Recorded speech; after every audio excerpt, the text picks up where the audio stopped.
결혼한 지 8년째. 우리 부부는 넉넉하진 않았지만 참 잘 웃었다. 남편은 작은 건설회사에서 영업직을 하고 있었고 나는 작은 분식집을 운영하고 있었다. 넉넉한 형편은 아니었지만 가끔씩 국내 여행도 다니고 한 달에 한 번쯤은 레스토랑에서 식구들이 다 같이 가서 외식을 하곤 했다. 나는 아이들 돌보랴, 시부모님 모시느랴, 장사하느랴 눈코 들 새 없이 바빴지만 그래도 항상 행복하다고 느끼며 살았었다. 작은 집 거실엔 아이들 장난감이 나뒹굴고 부엌에서는 된장찌개 냄새가 구수하게 피어올랐다. 남편은 늘 말했다. 여보, 우리 조금만 더 힘내면 집 살 수 있을 거야. 아이들 좀 더 크고 나면 해외여행도 다니자. 나는 그런 말이 좋았다. 가진 건 없어도 서로를 믿고 살아가는 게 행복이라 여겼다. 하지만 인생이란 늘 그렇듯 행복은 예고 없이 방향을 틀었다. 어느 날 저녁 식사를 하다가 남편은 진지한 얼굴로 말했다. 여보, 나 대도시로 가야 할 것 같아. 대도시로? 나는 젓가락을 내려놓았다. 남편은 고개를 끄덕였다. 여기선 더는 기회가 없어. 큰 건설회사 영업부에서 사람을 구하던데 거기 가보려고. 나는 잠시 말을 잃었다. 아이들도 어리고 시부모님도 계셨다. 더군다나 시아버지께서는 암초기셔서 병원도 정기적으로 모시고 가야 했다. 내가 혼자 감당해야 할 일들이 눈앞에 그려졌다. 그래도 나는 웃으며 말했다. 그래요, 당신이 하고 싶은 대로 해요. 당신이 잘 돼야 우리도 잘 사는 거잖아요. 남편은 내 손을 꼭 잡았다. 고마워 여보. 내가 성공해서 꼭 보답할게. 그 말이 그땐 참 믿음직스러웠다. 남편은 짐을 싸서 떠났다. 손을 흔들며 운전해 가는 그의 뒷모습을 보며 걱정되었지만 잘 해낼 수 있을 거라 굳게 믿었다. 그날 이후 나는 하루 종일 아이들과 시부모님을 돌보며 장사까지 병행했다. 아침엔 시장으로, 오후엔 가게로, 밤엔 빨래와 청소로 하루가 흘렀다. 아이들은 아빠를 그리워했고 남편은 일주일에 한 번 주말에만 집에 왔다. 처음엔 전화도 자주 했다. 여보, 나 오늘 계약 하나 성사시켰어. 커미션을 많이 받을 수 있을 것 같아 축하해요. 정말 대단하다. 그땐 참 자랑스러웠다. 우리 가족이 조금씩 나아지고 있다는 믿음이 있었다. 남편의 목소리는 점점 바빠졌다. 요즘 일이 많아서 피곤해 죽겠어. 통화 시간도 짧아졌다. 주말에 집에 와도 피곤하다며 방으로 들어가 잠들었다. 그러던 어느 날 남편이 자고 있는 사이에 남편 차 안을 정리하던 중 낯선 비닐봉지를 발견했다. 손끝이 멈췄다. 그 안엔 새 콘돔 한 통이 있었다. 숨이 멎는 듯 했다. 머릿속이 하얘졌다. 설마 아니겠지. 그날 밤 남편은 아무 일 없다는 듯 평소처럼 내 옆에 누웠다. 나는 묻지 않았다. 시아버지가 암투병 중이셨고 남편이 그것 때문에 힘들어하는 걸 알기에 나는 묻고 싶었지만 참았다. 시아버지는 투병을 하시다가 몸 상태가 안 좋아지셨고 결국 급성 폐렴으로 세상을 떠나셨다. 장례식 내내 남편은 울었다. 아버지 왜 이렇게 일찍 떠나셨어요? 아직 해드리지 못한 게 많은데나 잘할게요. 아버지께서 저희를 지켜주세요. 그 말에 나도 따라 울었다. 하지만 그 슬픔이 끝나자 남은 건 공허함이었다. 시어머니는 매일 울었고 그 화살은 나를 향했다. 너는 며느리 맞니? 밥이 왜 이렇게 질어? 내가 있어서 더 힘들다. 이런 말들을 거침없이 쏟아냈다. 어떤 때는 내가 질문을 하거나 말을 걸어도 나를 투명인간 취급하며 못 들은 척 가버리시곤 했다. 처음엔 이해하려 했다. 아버님이 돌아가신 것 때문에 충격이 심하셔서 그런 거일 거라고 오히려 나를 스스로 타이르며 참았다. 하지만 매일같이 욕을 듣고 무시당하는 건 너무 견디기 어려웠다. 3개월이 지난 시점에서 남편에게 말했지만 그는 한숨만 쉬었다. 그리고는 나에게 이렇게 말했다. 여보, 엄마가 지금 제정신이 아니야. 얼마나 힘드시겠어. 당신이 그냥 참아주면 안 돼. 그 말에 나는 또 참고 또 참았다. 그렇게 1년이 지났다. 남편이 집을 사게 되었고 결국 우리는 남편이 일하는 대도시로 이사하게 되었다. 남편은 자랑스럽게 말했다. 이제 진짜 우리 시대가 온 거야. 새로 산 집은 방이 7개나 됐다. 여보, 우리 식구 5인데 너무 크지 않아요? 나 이제 성공했잖아. 이 정도는 있어야 하지. 남편은 웃었다. 하지만 그 웃음은 예전과 달랐다. 그 집은 낯설고 커다란 공간은 내 마음을 더 외롭게 만들었다. 시어머니는 여전히 나에게 매일같이 화를 내며 트집을 잡으셨고 남편은 점점 늦게 들어왔다. 술 냄새와 낯선 향수가 섞인 채 바로 침대로 들어가 잠들었다. 남편은 돈을 잘 벌었지만 나를 경제적으로도 점점 통제했다. 나는 직장을 다녔고 적지만 생활비와 아이들 학원비에 보탤 정도의 월급을 받았다. 내가 생활비가 부족하니 조금만 더 보태줄 수 없냐고 물어볼 때마다 생활비 또 달라고? 내가 버는 돈은 다 어디에 써? 애들 학원비랑 장 보는데 다 썼어요. 그건 내가 계획을 못 세워서 그래. 그렇게 시작된 말다툼은 끝이 없었다. 나는 장사로 번 돈을 쪼개 생활비를 충당했다. 이렇게 남편에게 졸은 지 3달이 지나고 나서야 남편은 마지못해 15만 원을 내밀었다. 한 달에 이 이상은 안 돼. 나는 그 돈을 받아들며 울고 싶었다.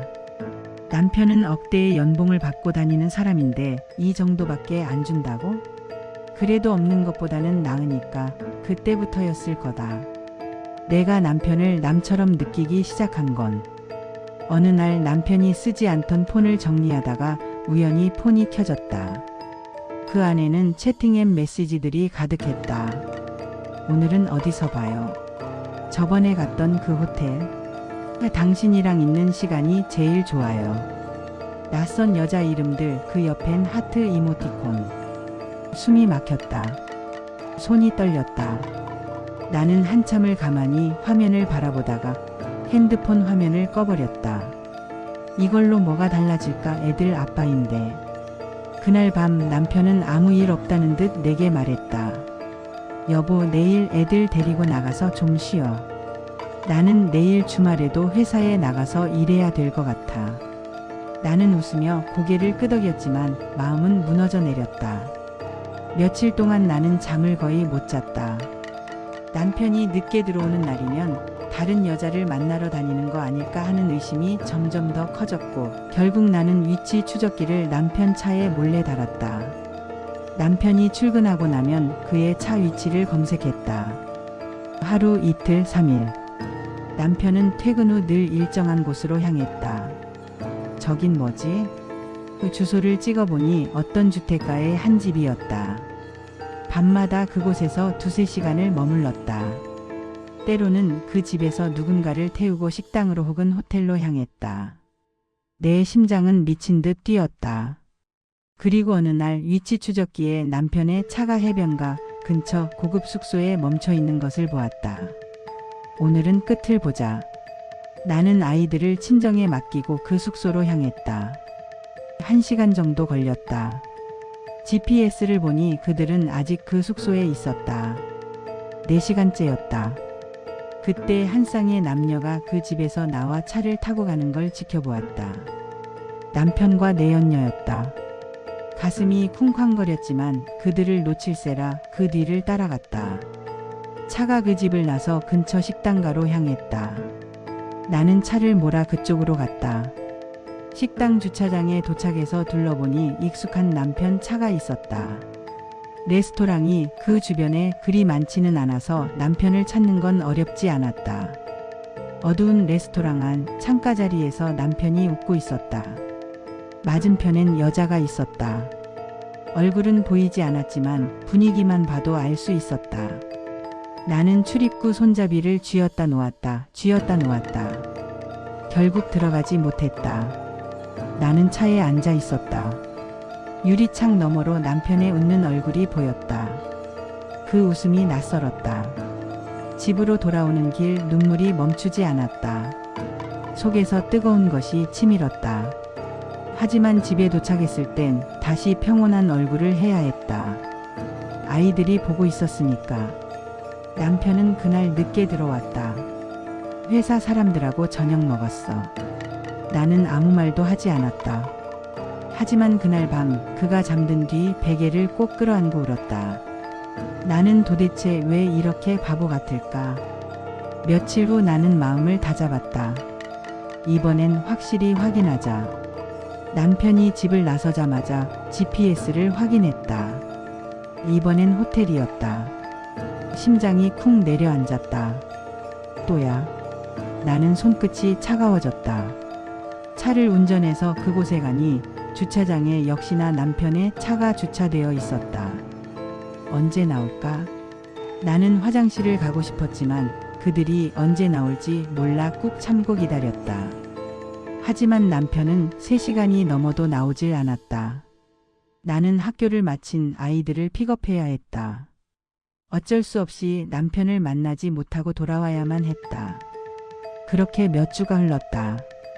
남편은 평소처럼 나를 대했다. 아니, 오히려 더 다정해진 듯 했다. 선물도 사주고 신용카드를 내밀며 애들이랑 맛있는 거 사 먹어. 그 모습이 더 무서웠다. 죄책감 때문일까 아니면 계산된 친절일까? 어느 날 남편 책상에 앉아서 남편의 컴퓨터를 사용하고 있었다. 남편 이메일에 레스토랑 예약 확인 메일이 왔다. 인원은 2명. 그리고 같은 시각 또 다른 이메일이 도착했다. 고급 목걸이 구매 영수증이었다. 나는 확신했다. 오늘이구나.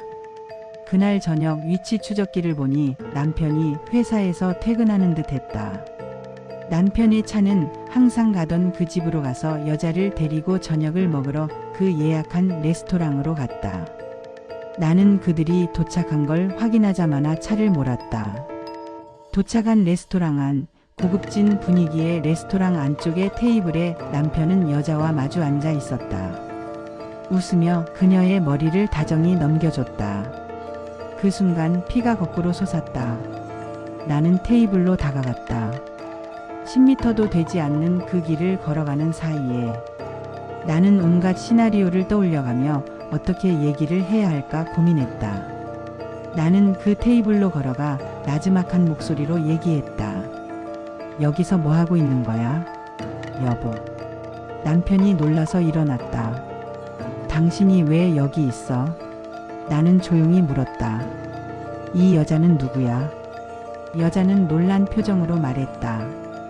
오해하지 마세요. 저 오빠랑은 오랫동안 알고 지낸 사이예요.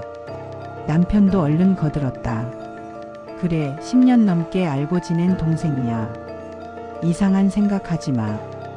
그 말에 웃음이 나왔다. 그래요. 그럼 이 목걸이 영수증은 뭐예요? 남편의 얼굴이 굳었다. 나는 더 말하지 않았다. 난 집에 있을게. 이 여자 보내고 들어와요. 그리고는 식당을 나와 차 안에서 펑펑 울었다. 차장의 얼굴을 묻고 소리 없이 울었다. 왜 나만 이렇게 바보처럼 살아야 해? 집으로 돌아와도 눈물이 멈추지 않았다. 드라마에서처럼 여자의 머리채를 잡고 소리라도 질렀어야 했을까? 남편의 싸대기를 세차게 갈겨야 했을까? 하지만 현실에 나는 그럴 용기가 없었다. 남편은 자정이 넘어서야 들어왔다. 당신 왜 그래? 아는 동생이랑 저녁 한번 먹을 수 있는 거지. 왜 이렇게 오버야? 왜 그러냐고? 당신이 그 여자랑 다정하게 있는 거 다 봤어. 누가 봐도 연인처럼 보였다고. 회사 일이라니까. 회사 일이면 왜 목걸이를 사? 남편은 화를 냈다. 당신 진짜 의부증 있는 거 알아? 나 이제 못 살겠다. 그 말에 가슴이 철렁했다. 결국 나는 낮은 목소리로 말했다. 이번이 마지막이에요. 더 이상 이런 일이 벌어지면 나도 내가 어떻게 할지 몰라요. 그날 이후 남편은 한동안 조용했다. 말투도 부드러워지고 아이들에게 잘했다. 우리 새로 시작하자, 여보. 그 말이 거짓인 걸 알면서도 나는 고개를 끄덕였다. 아이들이 웃는 모습을 보니 차마 끝낼 수 없었다.